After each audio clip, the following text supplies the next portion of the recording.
সাত সকালে হাতির মৃতদেহ উদ্ধারের ঘটনায় চাঞ্চল্য জলদাপাড়া জাতীয় উদ্যান লাগোয়া মাদারিহাটের খয়েরবাড়ি এলাকায়। হাতিটির মৃত্যু অস্বাভাবিক বলে মনে করা হচ্ছে বন বিভাগের তরফে।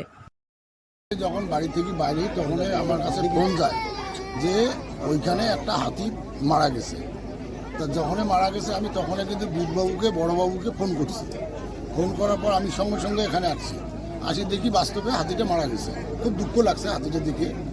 তারপরে তো এখানে আস্তে আস্তে করে এক এক করে লোকজন খুব জড়ো হলো। এখন বড়বাবু আসলো, আবার বীরবাবু আসলো, ও বিচার সব আসলো।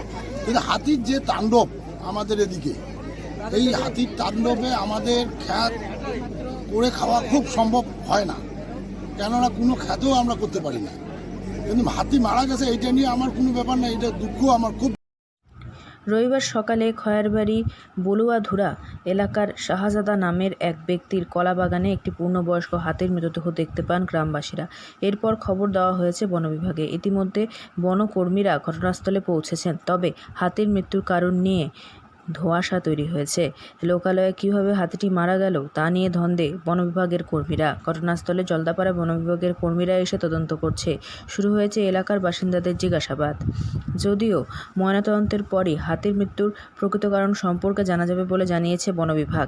এলাকাবাসীদের তরফে জানা যায়, এলাকায় হাতির তাণ্ডব বড় আকার ধারণ করেছে। যখন তখন হাতি এসে তছনছ করে দেয় খেতে থাকা ফসল। তবে এই হাতির মৃত্যু দুর্ভাগ্যজনক।